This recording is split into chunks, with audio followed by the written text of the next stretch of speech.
नमस्कार। तो आज हमारे बीच मौजूद हैं पवन जोशी जी, जो कि पानीपत से हैं।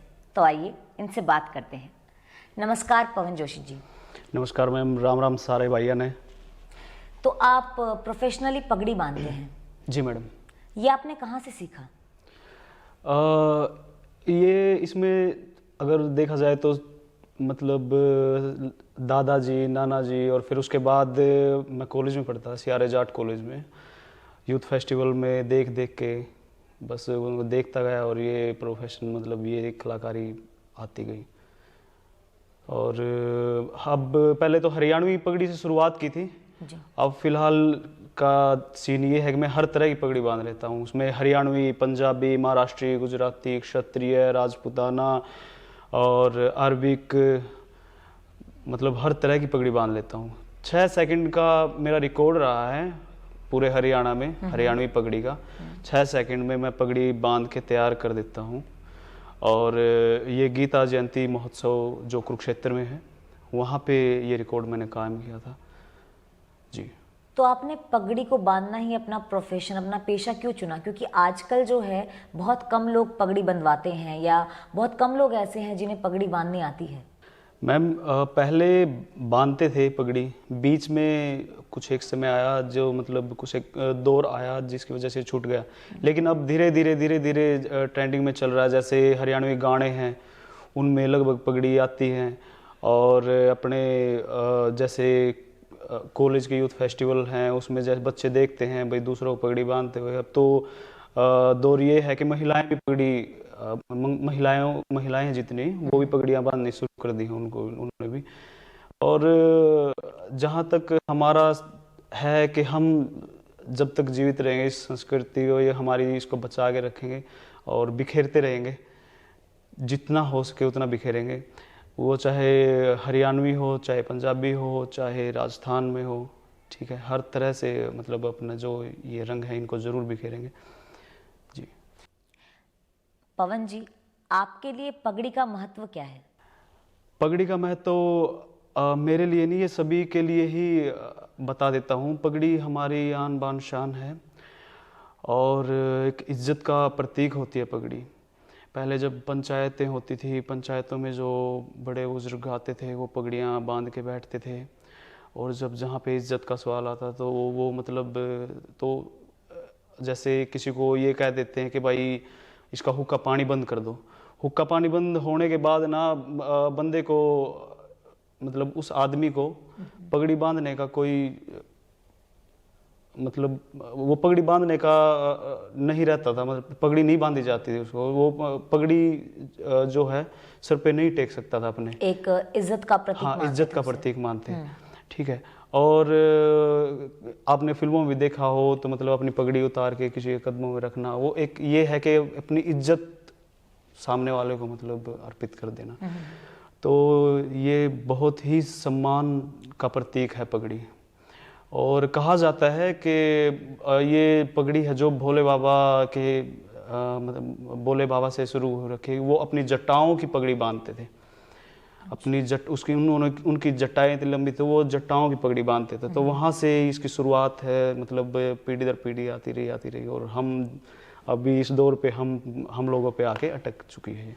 तो जो आजकल के युवा हैं, तो आप उन्हें क्या कहना चाहेंगे? मतलब अपने कल्चर के बारे में आप उन्हें क्या बताना चाहेंगे? जैसे कि आप भी एक युवा हैं और आप अपने कल्चर को समझते हैं, आप इसको बढ़ावा देना चाहते हैं, तो आप उन्हें क्या कहना चाहेंगे इस बारे में? मैं सभी युवा दर्शकों को, युवा जितने भी हैं मेरे भाई जुड़े हुए हैं, उनको सिर्फ यही कहना चाहूँगा कि अपनी संस्कृति को मत भूलो। जो हमारे बड़े बुजुर्ग हैं वो पगड़ी, धोती, कुर्ता ये बांधते थे, वो बहुत सुंदर लगते थे। और आप भी शुरुआत कीजिएगा, पगड़ी बांधिएगा, बंधवाइएगा, सीखिएगा, ठीक है। और मैं इसमें ज़्यादा गलती मानूंगा जो हमारे बीच वाली जो मध्यम मतलब वर्ग की जो पीढ़ी आई है बीच में, उन्होंने बांधनी छोड़ दी थी। उनकी वजह से जो आगे हम जैसे आए वो बिल्कुल ही भूल गए थे।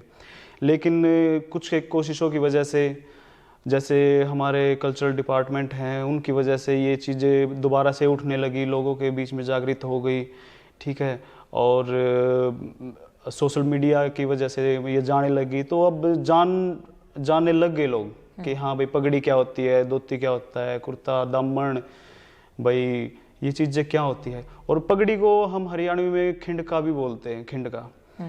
ठीक है, हरियाणा में 4 से 8 तरह की पगड़ियाँ बनती हैं, वो अलग अलग उस पे होती है, जैसे कि विवाह शादी में अलग, पंचायतों में जाएंगे उसमें अलग, कोई दुख का माहौल होगा उसमें अलग, इस तरह की पगड़ियाँ बनती हैं। पवन जी, पहले लड़कियां पगड़ी नहीं बांधती थी, तो इसका कारण क्या था? पहले की बात तो मैम छोड़िए, खैर पहले तो जैसे चौपालें होती थी हमारी, लड़कियों को या औरतों को चौपाल में भी जाना अलाउड नहीं था, वो नहीं जा सकती थी, पंचायतों में नहीं जा सकती थी, इसको अपनी इज्जत के विरुद्ध माना जाता था। अब जैसे जैसे मतलब ये दौर चल रहा है, आधुनिक चल रहा है, उसके बाद क्या है कि लड़के लड़कियां सब एक समान हो गए, तो उसमें जब कंधे से कंधा मिला के लड़कियां चल रही हैं, तो मैं नहीं मानता इस चीज़ को कि लड़कियां पगड़ी नहीं बंधवा सकती, बंधवा सकती है। अगर लड़कियां हवाई जहाज उड़ा सकती हैं, लड़कियां पगड़ी भी बांध सकती हैं। अगर लड़कियां हमारे मंगल ग्रह, नासा, इतनी बड़ी बड़ी पोस्टें हैं, IAS IPS, ठीक है, और लड़की नहीं है तो कुछ नहीं है। हमारी माँ, हमारी दादी, वो भी तो लड़की जिनसे हम पैदा हुए हैं। लड़कियां, ये एक गलत थिंकिंग थी उन लोगों की जो ये कहते थे कि लड़कियां चौपाल में नहीं जा सकती, लड़कियां पगड़ी नहीं बांध सकती।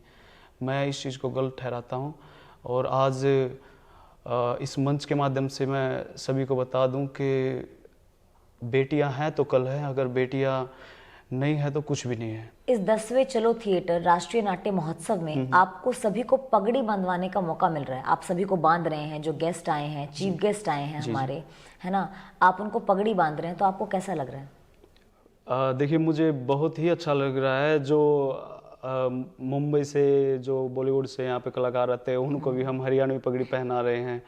और सबसे खुशी की बात ये है कि इस जिस कॉलेज में हम बैठे हैं, पाइट कॉलेज में, इसके छात्र और छात्राएं जितनी भी हैं वो इतने उत्साह से आते हैं कि हमें भी पगड़ी बांधो या हमें भी पगड़ी बांधो, मतलब इंटरेस्ट दिखा रहे हैं लोग कहीं ना कहीं।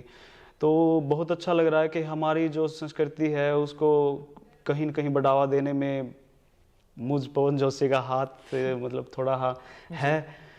तो उसके लिए मैं धन्यवाद करना चाहूँगा रवि मोहन सर का और रासरंग कला मंच का।